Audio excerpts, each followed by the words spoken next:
Hi, everyone. Welcome to the Rising Marriage Podcast. I'm Chris Rodack. And I'm Sara Rodack.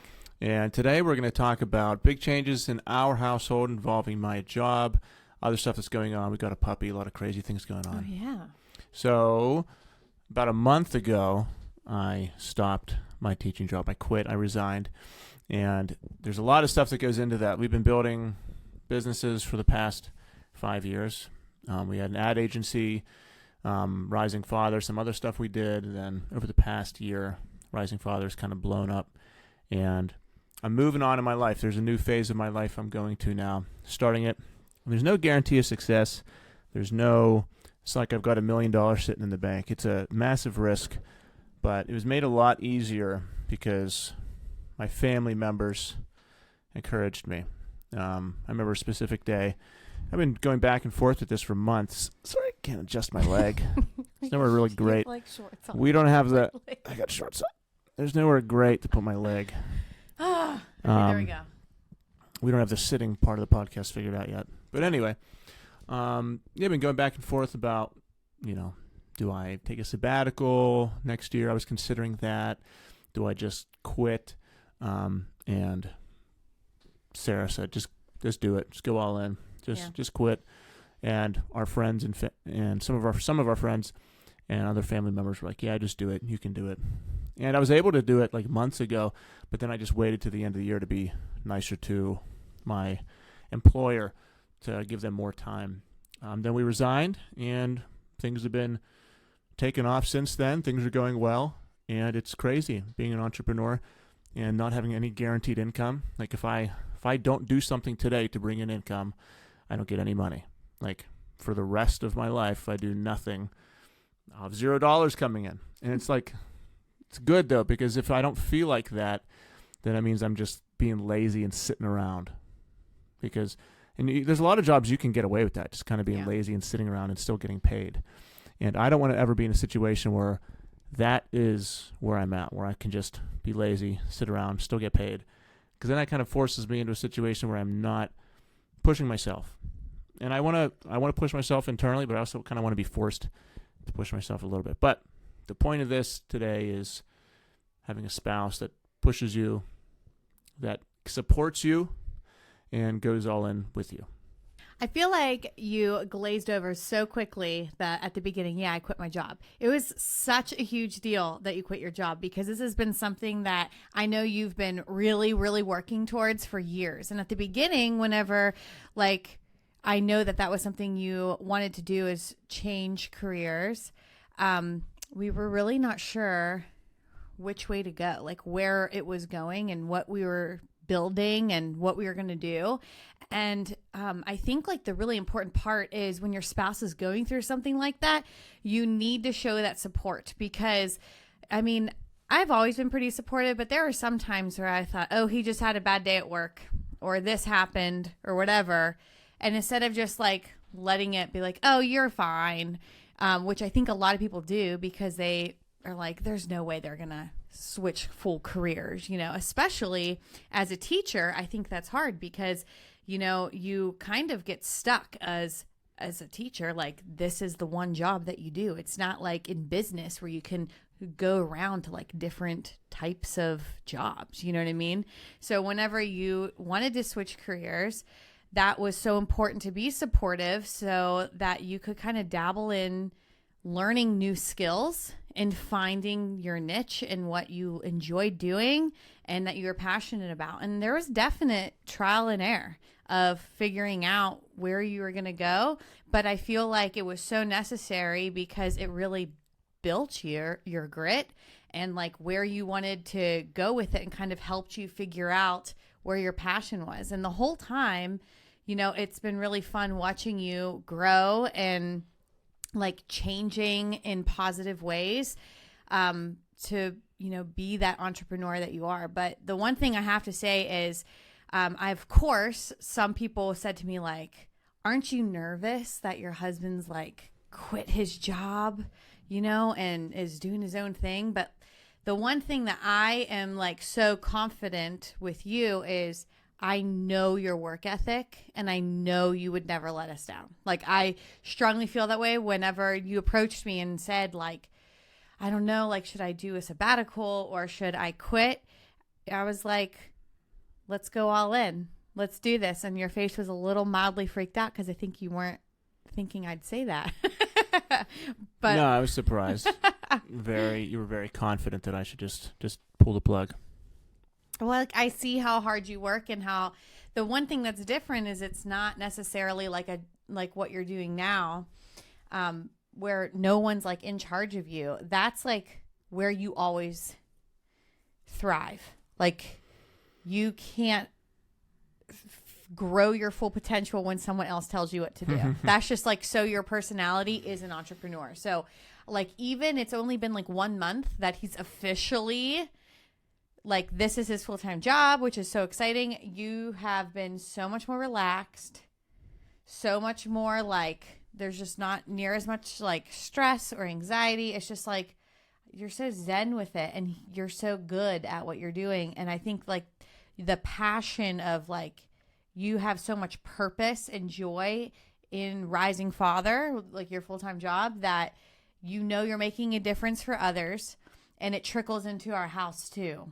Whenever you're feeling that way about what you're doing every day, it, like, really trickles into how marriage is, how you are as a dad, how you are as an individual. It's really important to, have what you do on a day-to-day basis to really have purpose in what you're doing. Oh, that's correct. To go back a little bit, whenever the trial and error you were talking about, when I started this wanting to leave teaching, it's been like 5 or more years. Oh, yeah. Because there's positives and minuses to it, but as any teacher knows, it's very different than it was whenever you started the job. Like, Yes. Teaching now is not the same as, like, I've been teaching for 13, 14 years, something like that. It's an extremely different job than it was when I started. Nowhere close to the same job. So I originally started by trying to build an online ad agency, and I hired some great coaches and mentors to help me do that, and we did it. But then COVID happened. We lost all of our clients, lost all of our income, and it affected us. Like, we weren't good business owners, though. Mm-mm. Like, we tried to do it. We made money, made a lot more than our teaching salaries. Yeah. But whenever we hit obstacles, we kind of quit, and we didn't continue. We didn't adapt, I guess, good enough. Yeah. And it just wasn't the right thing for us. Like, the way we had it set up, we were dealing with people we don't want to work with, and it was kind of a negative experience. Yeah. But it was a good learning experience for us. And then through starting Rising Father, I was able to, the important part of building Rising Father was me being able to build myself in the process.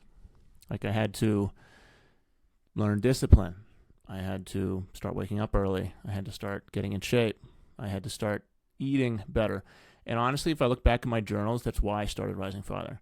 I said I wanted to start a business that I could grow with, and I wanted to become my absolute best and have my business. Like, I wrote that years ago. I said I want to have a business that grows with me, and I can become everything I can be through the business.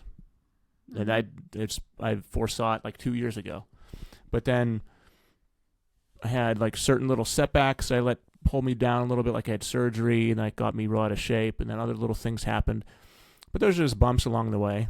But then I joined a men's program, and I said I want to get in amazing shape. I wanted to double down on my discipline. So then that helped, and I was able to get in the best shape of my life. I was able to get my discipline all the way down pat. And through that, through the trials and errors and continually pushing and pushing and pushing, I was able to build myself into very disciplined, very reliable person that can also run a business and inspire other people and lead other people. And through that, I started the Rising Father coaching program. And then now we've got 30 plus guys that are doing the same thing that I did. We're just getting their discipline down, becoming better fathers, husbands, getting in the best shape of their life. And I'm leading them to change their life. We've got guys down 30 plus pounds. We've got 53-year-old guys who have abs and bicep veins now. We've guys' businesses who are taking off. And I was teaching middle school band last month. Middle school, like if you know middle school band directors, they're not all doing that.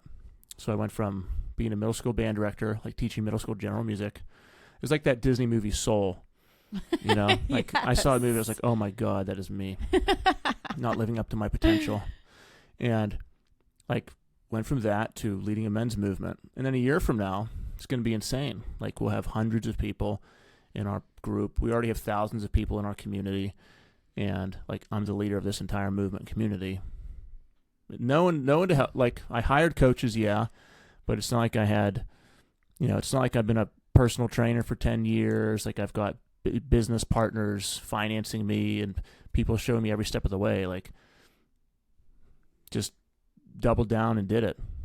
I think you like invested in yourself, and that's what a lot of people can have all the training for, all this information and be a business guy and whatever. It's if you believe in yourself enough and you have the discipline, you can make anything happen. And that's what's been so cool watching you do that. I mean, obviously I've seen you every step of the way, but whenever you I'm taking control of my life, of what I'm doing. And it was so inspiring to like tons of people. And then for you to be able to take that educator side of you, which you have a passion for teaching, it's there, but you're just close that chapter on what you're teaching, and you're teaching men to live their best life. And like, wow, what a purpose that is. And what I also feel like, it's not just about getting ripped or whatever, like how you were saying all of the positives, it trickles into the marriage as well, and really helps, the men know like a little more information on how to treat their spouse and things they can be doing for their family and being selfless in their family, which is really important. That I think sometimes people don't realize, like in your program, you're helping men like completely change their lives. And you've had lots of their wives reach out to you too and thank you, which I think is a really big deal, because, whenever the man of the house is in a healthy mindset, healthy physically, mentally, they're able to give more to their family and provide, and it just makes a better home for everybody. So, I mean, I know I always say I'm proud of you, but what you're doing is like so big. I'm so proud of you. Thank you. And again, it's getting bigger and bigger, more and more people involved. But it's a decision of like doing this, kind of being average and sliding through life, or saying I might fail. Things don't have to be perfect, but I'm going to go for what I want to do anyway. Yeah. Because like that's the truth. Like I might fail. It's not going to be perfect. And like it doesn't have to be perfect. It's going to be exactly what I want it to be. And doing what fills me with purpose is far more motivating than just eking my way out, doing something so that maybe someday I get a pension someday. I was just talking with some guy in our group yesterday, I think, told us that, he was working with someone for 30 years. They finally retired, got their pension. They died 6 months later. Oh my gosh. Like there's 95% of teachers are only doing it nowadays so they can get that pension someday. And at least the ones I talk to, the ones that reach out to me after I quit. And what happens is you get to that point and then you're like, man, was that worth it? Yeah. Was that worth it? Like doing what I don't want to be doing. And if you're in a situation where it's rewarding and fulfilling and it fills you with purpose and you're supported, you have a great administration and, yes, you have a good network, then great. Then you're in an amazing spot and stay there. Yes. If that's what you want to do. But if you're not, then you need to start spreading your wings and realize that, man, you're only alive once. Like there is no someday. There is no someday. Like it's not someday I'll get to do this thing. It's like, no, you're going to be dead. Yeah. You could die tomorrow. Like, how many people are going to die today? Thousands and thousands. You could be one of them.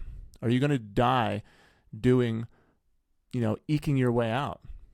Like, is your last day going to be you being a coward and not going for what you want to do? That's the decision. That's what's at stake. It's like, no, you have to do what you want to do now while it matters most. That's what fuels me to do it. Like, I don't give a shit. I'm going to go for what I want to do in life. And I think what's important from all that too is, I saw how unhappy you were in your job for years, like years. And I think a lot of people are in that spot. Whatever your job is, there's so many people you talk to that hate their job and they want to do something else. And either number one, they are scared to take any type of risk because, what if this doesn't work, or I don't know what I should do. And so they just do this mundane thing day after day after day. Also, things that I see is, I hear it. Like, I really want to do something different, but like, I don't have the support from my spouse. And like, honestly, if that is true and you're the spouse who is like, well, what if we make less money, or what if this and that, blah, blah, blah, blah. Like, what you're just saying, you only live one time. How could you depict the person you love the most that what they have to live for is something they absolutely hate? Like, can you imagine being part of that story? It's like, oh, you'll hear people say, well, that's on them. That's their fault. They could have picked any other thing that they want to do, or they could at any time. But if you are not supporting your spouse on, changing their life for the better, you're part of the problem too. Like, we're all independent. We can all make our choices, but there's certain things that are pretty big choices that you really can benefit from your spouse's support. And if you're holding your spouse back from growing or like being happy, that's a pretty big deal in my book. That's what, at the end of the day, like, the one thing I remember saying specifically was, I think you should quit and not do the sabbatical. And then we had like a deep conversation for a minute, but I truly mean it. And I said, I know you can do this. I believe in you. Like, at the end of the day, if we have nothing, but we have each other, that's really all that matters. Like, because the day that you die, what do you have? Who cares about the shit you have in your house? You know what I mean? Like, all that matters is your family and what you have. So my ultimatum was, I don't need anything at all. I'm just not quitting CrossFit. That's all I said. That was my one thing. As long as we can afford CrossFit, doesn't matter. I don't care where I live, but I got to have a CrossFit. But, all jokes aside, that wasn't a joke. But, it's really important to know, like, what actually matters. And when you reflect on life, it's the people in your life that matter the most. And if that's true to you, you should be supporting people in what their dreams are and what makes them happy. And stop being selfish and going, what if we don't make X amount of money? Like, all that stress and anxiety is so man-made with like what our society expects us to be able to, like, this will fulfill you in life if you make this amount of money, or if you have this kind of house. That's like such a man-made theory that people want you to think you have to do this to get this, and that equals happiness. Like, what's really in front of you is your family and the time that you have. And part of leaving your job was, it's the people. You're helping people. You have that purpose with people in your men's group. That is so fulfilling. Well, that's 99% of it, is moving from something where I didn't feel my purpose to what my purpose is. Like, where I can have a bigger impact. Yes. That's the whole reason. Like, I don't care if it was moving to a minimum wage job. Like, if for me to be, I want to be mentally clear I'm going to feel like I'm on fire, and I'm going to feel like I'm growing, and the best is still out there for me. So I don't care if it's getting paid $5 an hour. Like, I need to move to the place where that is, and like feel where I have the greatest impact, where I can truly help people. And that wasn't teaching anymore. And that's like the whole purpose of life, is in like, truly impacting people and helping people is like what we're here on earth to do. And like you said, where you are like able to do that and collide with like being fulfilled from that is pretty amazing that you found that place, you know? So that's so important too for when you're doing a major change like that. Just having that support from your spouse is like so huge. And I've got 2 examples from our men's group that show that exactly. So one is positive, one is negative. I'll do the negative one first. Okay. So I had a guy who needed me, he needed my gifts, and he needed the group's gifts desperately. Like, he was a beaten down man, my age, had a couple kids, and under the thumb of his wife. One of those men and one of those wives. Like, one of those wives that is super controlling, and one of those guys who creates a controlling wife. Yeah. Like, it's not like these women are just out there.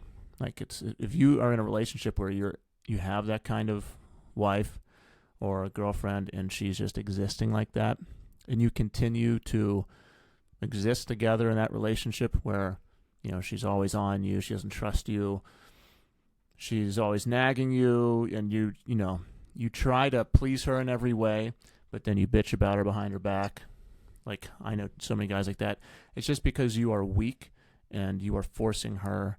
She has no other choice. Like, someone has to be the man in the relationship. Someone has to be the strong rock, and it's not you, so it's going to be her. And something like, I don't think any woman wants to do that. I don't think any woman wants to be that person. And, like, it's so unnatural that they then become that, and I think they don't enjoy doing it, so they might come off as very unhappy. That's my take on it. But this one guy was the ultimate example of that. Just so weak, so unconfident. Couple kids. Wife just told him what to do. He was just terrified of his wife. He was just a man child. And he had the balls to have a call with me. So we had a call. And at the end of the call, he's like, well, I told him the price. It's not cheap. And he was like, okay, I want to do it, but I need to check with my wife. I was like, all right, man. So here's your first test. If you want to actually get past this, you have to be able to do something without your wife's approval. Mm-hmm. And we invest in ourselves all the time. We don't always check with each other. Like, that's part of our trust in each other. Like, you now know that I have the ability to create income. Yep. And you just trust me to be able to invest in myself and make good decisions. Like, exactly. It's an abundance kind of mindset. Like, I know that there's wealth out there that we can tap into. So it's not a huge issue for us. But this guy was very nervous, very scared to invest in himself, so he had to check with his wife. So my first coaching with him was on that call. I was coaching him to make a statement to himself that he was going to follow through. Because a lot of times when guys don't follow through or have to check with their wife or have to check with their finances or have to think about it, it's really just their subconscious coming back to them and saying, I don't believe in you. Mm-hmm. It's them telling themselves that they will not follow through, that they will not commit, that they don't believe in themselves. And this, they set up the call, they fill out the application, they talk to me over message for days or weeks. They get all pumped up. They know it's going to cost money. They know it's going to invest. They know it's going to sting a little bit, but they also know it's going to change their life. And then when it comes time to act, they say they need to think about it, or they come up with an excuse. And what that is like, they wanted so badly to make a change, and then when it came time to do it, all these thoughts in their heads, all their subconscious is like, you're not going to follow through, man. Don't do it. Yeah. So for them, it's like, well, it's a waste of money because I know I don't have what it takes. Mm-hmm. And that's why they're on the call in the first place, is because they don't have what it takes. Yeah. Like, they need to find that, well, they do, but they need to find out that they do. Like, it's in there. Mm-hmm. But they need a group of guys. They need someone to show them that it's in there.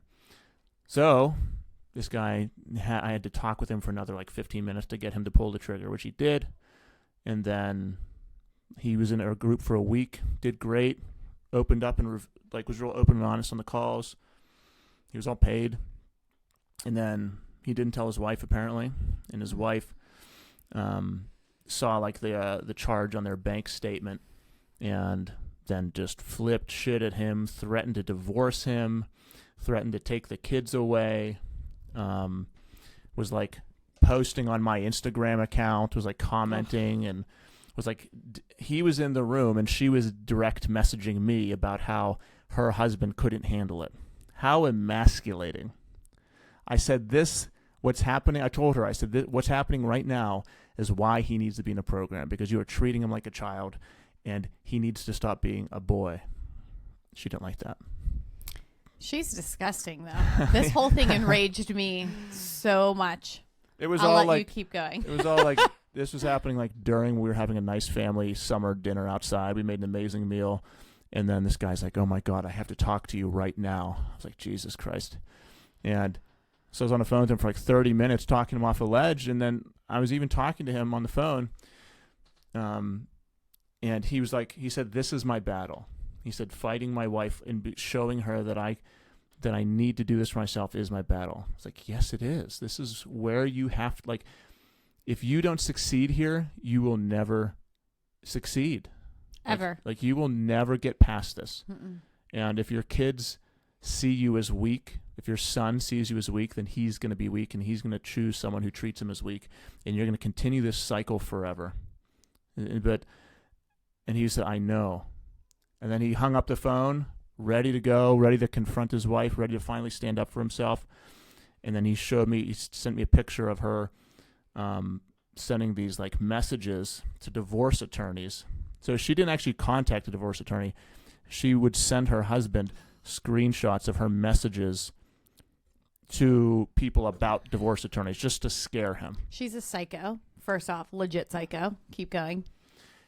And then she would put him into group messages and say, like with him and her sister, and send messages to her sister saying, hey, I think I'm going to take the kids away for a couple weeks, to scare him into thinking she was going to pull the kids away. So I said, so you wanted to invest in yourself. You wanted to get, like, he was obese. He was lazy. He was underperforming with his business, with his job. He was super unconfident. And this is what we fix in our program. Mm-hmm. And he wanted to invest himself to fix these things so he could be a better man, a better husband, a better father. And her response to that was threatening to divorce him and take the kids away. I won't go crazy on this because this just is like the craziest story I've ever heard. But how insane. She is a psychopath. Like, I can't get past her at all. Like, I get if, like, there's a, like, I'm sure she doesn't trust him because, like, I remember saying, like, how he was saying, like, he made poor financial choices in the past, so that trust is gone, and that takes a while to get that back. But, like, this was his time to prove, blah blah blah. You cannot just threaten like your kids are an object and say, like, I'm taking them away. That is, number one, the most fucked up thing I've ever heard in my life. Number two, that happens a lot from kind of hearing stories. I mean, do not use your children ever to threaten your spouse that you're going to take them. Like, that is, you're messing your children up more than your marriage. That is so fucked up. If you actually think that, this is for anybody on the planet right now. If you think that that's like, you've done that and you actually meant it, go get therapy because something's messed up. You cannot do that with your kids. Insane. This lady was nuts. And I feel really bad at the outcome of all of this. Did you say the outcome? Oh, yeah. So obviously he's not doing it, right? Yeah. I mean, I spent hours with this guy one-on-one, like gave him, I don't know, thousands of dollars of free one-on-one coaching over the course of a week, and then a week and a half and 2 weeks.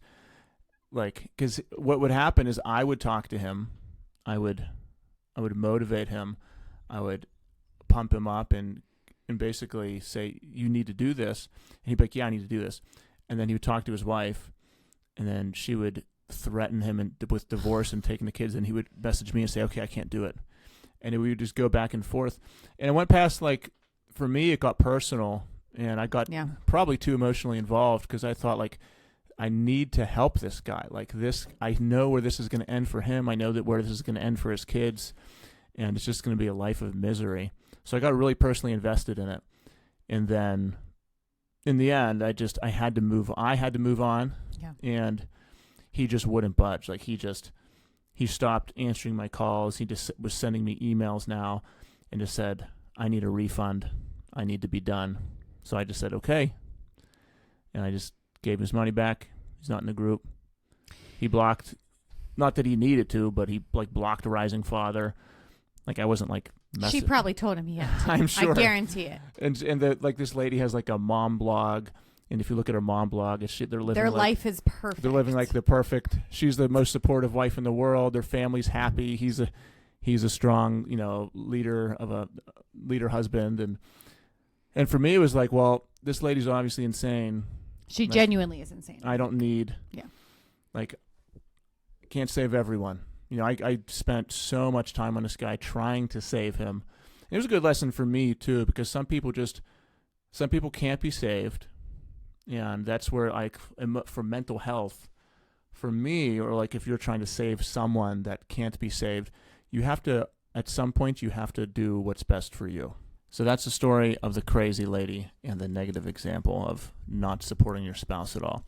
This is the example of a guy who has a ton of support, and there's been a lady who's been engaging with Rising Father for months now, comments on everything, messages everything on my lives. She's there talking, and she set up the call with me and her husband to join. I love that. Yeah, she messaged me, said, "Hey, my husband needs the fire back in his life. He needs to get in shape. He's a little lazy. He needs the discipline. He needs to get his shit together. He needs you in the program." I was like, all right, so let's have a call. So I set up a Zoom call with her first. He didn't know about it. And me and her talked. She gave me info on her husband. Had a call with the husband. They're in the UK. And had like an hour-long call with him. She already knew the price. She was like, yeah, we'll do that. She's like, I'd pay double. I was That's like, okay. Awesome. Didn't make them, but I was like, all right. And had a call with him. She came in at the end of the call. I was like, let's do it. They pulled the trigger, and he's in the program. Like a wife who wants her husband to become better, and did everything she possibly could to make sure that he did. And then you have another lady threatening divorce and pulling the kids away and sabotaging her husband at every move. Just complete opposite ends of the spectrum. And then, like, it was crazy because the next, like, 4 guys that joined us, they all had super supportive wives who all were like, yeah, do it. You need to do this. And that's just so amazing to have that. Like, you will be so much more successful, or it'll be so much easier if at home the person you see more than anyone that has the most impact on your mental health and your personal well-being is supporting you. It's like trying to run with like pulling a boulder through sand, or just like chopping that off and just running on pavement. Like you either are boosted or you're being drugged down. That is the difference between having a supportive spouse or someone that's working against you. Yeah, and I think like the number one thing, like, if you're like sitting here listening to the stories, you're like, wow, that's like crazy, or that's amazing, or I wish I was like that. I think what's so important is, if you're wondering, like, how can I be more supportive as a spouse? And like the big word for me is trust. You just have to trust that your spouse can make choices on their own. And when they make the wrong ones, you can't be there to say, told you so. You have to sit back, and we all learn by trial and error. It's like when you have kids and you can't tell them, hey, when you do this, like, it's not going to work. They need to learn that on their own. And that's how they learn what the world is. You can talk to people who are teenagers and they get their first heartbreak, and you could give them all this wisdom to say. They don't care what you say because they're living through their moment. You can't tell someone that doesn't have kids what it's going to be like when they're a parent. That's like the most annoying thing when you're pregnant and you are with your first baby and someone tells you, like, oh, sleep now. You're not going to get any sleep. I remember all of that happening because it doesn't mean anything to you. You have to figure it out for yourself, and then you can talk to other people about those experiences. It is the same thing with your spouse. You have to trust that they will make good and bad decisions along your whole marriage. And you can't be the one to say, I knew that was a bad idea, or I told you that wouldn't work.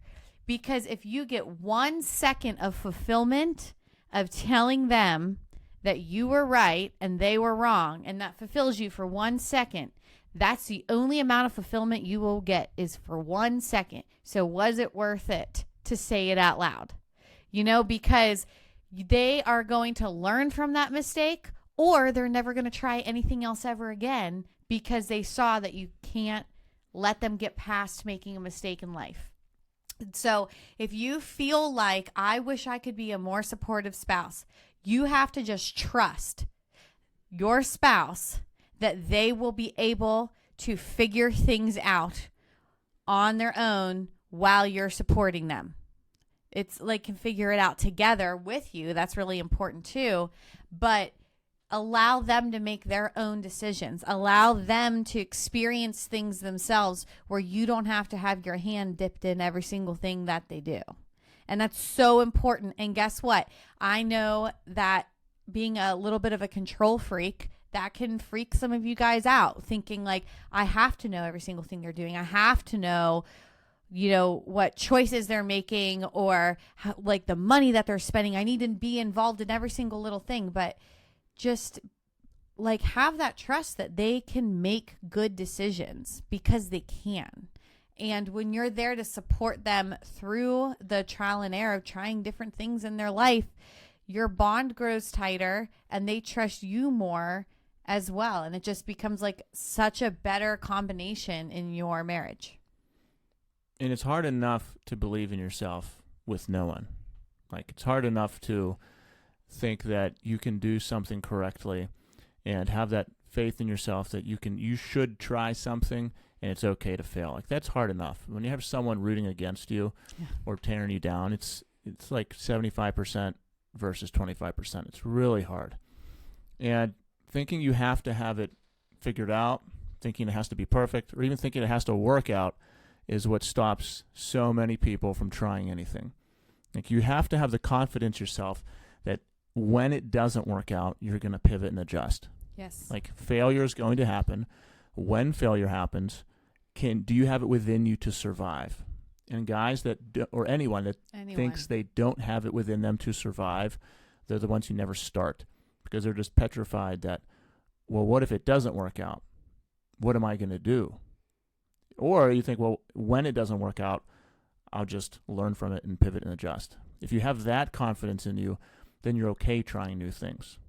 And just having that confidence is so rare and so hard that if you are in that world, plus you have a spouse who's questioning your every move and pulling you down and telling you not to do something, it's almost impossible. Yeah. But if that's you and you can survive that, then man, you'll be made of stone. Like, if you're in the bottom of the pit right now, and like you don't have the body you want, you don't have the finances you want, you don't have the job you want, you're unconfident, you feel like you're not who you should be, plus you have a wife who honestly like sees that in you, and or a husband thinks the same thing of you, so you're tearing yourself down, your spouse is tearing you down. Like, if that's you right now, if you can overcome that, you'll be unstoppable, because that's harder than doing anything. Like, overcoming the emotional and mental state that you're in the situation you're in. If you could overcome that, what a crazy story you'll have.